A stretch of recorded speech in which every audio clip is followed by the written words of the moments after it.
In the year 1930, in the ancient highlands of Ethiopia, a man was crowned emperor. His coronation was an affair of immense spectacle, steeped in traditions stretching back thousands of years, to the time of King Solomon and the Queen of Sheba. The titles bestowed upon him were not merely political, they were celestial, heavy with the weight of prophecy and divine right. He was named Haile Selassie, meaning power of the Trinity. He was called the King of Kings, Lord of Lords, the conquering lion of the tribe of Judah, thousands of miles away across the vast expanse of the Atlantic Ocean. On the island of Jamaica, these coronation photographs arrived in newspapers. For a people living under the yoke of colonial rule descended from enslaved Africans, the images were more than just news, they were a revelation. In the regal figure of Haile Selassie, a black king crowned with biblical authority in the promised land of Africa, many saw the fulfillment of a long-awaited prophecy. They saw not a man, but the second coming of Christ. They saw God return to earth in human form. From this profound interpretation, a new faith was born, Rastafari. Yet, the man at the center of this burgeoning worship held a different belief. Haile Selassie was a devout Ethiopian Orthodox Christian, a faith deeply woven into the fabric of his nation for over a millennium. He prayed to the traditional God of Abraham, Isaac, and Jacob. He saw Jesus Christ as his personal Savior, not as himself. For the entirety of his life, he was confronted with a strange and persistent reality, a growing number of followers who insisted he was the Almighty. And for his entire life, he gently but firmly told them they were mistaken. He was not God. He spent his life telling his followers he was not divine, but they didn't believe him. They couldn't. How could a believer doubt the very object of their faith? If he truly was the living God, then his denial might simply be a test. It could be a divine mystery, part of a celestial plan far beyond the comprehension of mere mortals. His humility was seen not as a rejection, but as further proof of his divinity. A false god would proclaim his power from the rooftops. The true God, they reasoned, would walk among them in humble disguise. The more he denied, the more fervent their belief became, a paradox that would define his legacy. The roots of this devotion ran deep into the soil of Jamaican history and the teachings of one of its most influential figures, Marcus Garvey. A Jamaican-born black nationalist leader, Garvey had prophesied in the 1920s, "Look to Africa, when a black king shall be crowned, for the day of deliverance is near." For many poor Jamaicans, disenfranchised and searching for an identity torn from them by slavery, Garvey's words were a beacon of hope. When, just a few years later, Rastafari was crowned Emperor Haile Selassie, it seemed the prophecy had been explicitly fulfilled. The connection was immediate and electric. He was the king Garvey spoke of. He was their redeemer. The movement took his pre-coronation name, Rastafari, as its own. This new faith offered a radical reinterpretation of the Bible, one that centered the black experience. Europe was Babylon, the oppressive system that had enslaved and colonized them. Ethiopia was Zion, the promised land, the unconquered heart of Africa. The scriptures were studied with a new lens, searching for passages that confirmed Selassie's divine status. They found them in the book of Revelation, which speaks of the conquering lion of the tribe of Judah and the King of Kings and Lord of Lords. These were Selassie's official titles. The evidence to them was irrefutable. It was written in the Holy Book. In April of 1966, the divine paradox reached its dramatic zenith. Haile Selassie, the Emperor of Ethiopia, embarked on a state visit to Jamaica. The island nation prepared for his arrival with an almost feverish anticipation. When his plane touched down at the Palisados Airport in Kingston, the scene was one of overwhelming, ecstatic chaos. An estimated crowd of over 100,000 people, a significant portion of the island's population, had gathered. They surged past security fences, flooding the tarmac in a massive wave of humanity. The sound was a deafening roar of drums, chants, and cries. The air was thick with the scent of ganja, which many Rastafari considered a holy sacrament, a tool for spiritual reasoning. For hours, the emperor remained on the plain, reportedly taken aback and perhaps even fearful of the sheer intensity of the crowd. He was a head of state on a diplomatic mission, but to the people on the tarmac, he was their god, walking among them.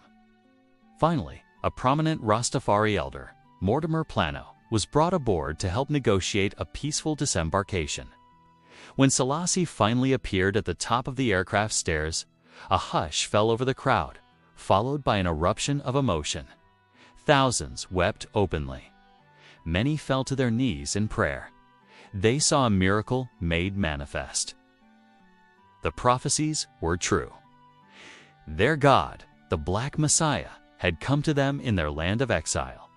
During his visit, Selassie never publicly accepted their worship, but he also didn't harshly condemn it. He spoke of the bonds between the Ethiopian and Jamaican people, and he gifted land in Ethiopia for those in the diaspora who wished to return. For the Rastafari, his every word and action was scrutinized, interpreted as a divine message. The 1966 visit cemented his status in their hearts forever. It was proof, but the world of men is one of politics and power, and empires, no matter how ancient, can fall. Back in Ethiopia, Selassie's long reign was facing mounting pressure.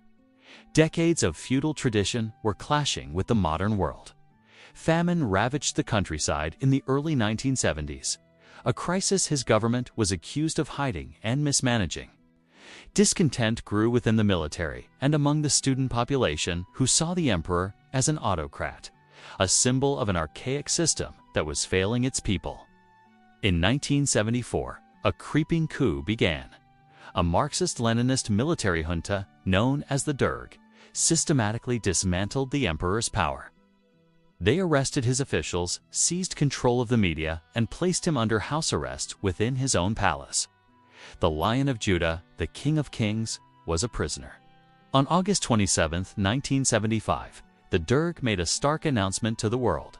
Haile Selassie, the age of 83, had died in his sleep due to complications from a prostate operation. For the Rastafari in Jamaica and around the world, the news was not just tragic. It was impossible. It was a lie, a trick from Babylon. God cannot die. Their faith was absolute, unshakable. They argued that Selassie had simply withdrawn his physical form from the world, a spiritual disappearing act to test the faithful.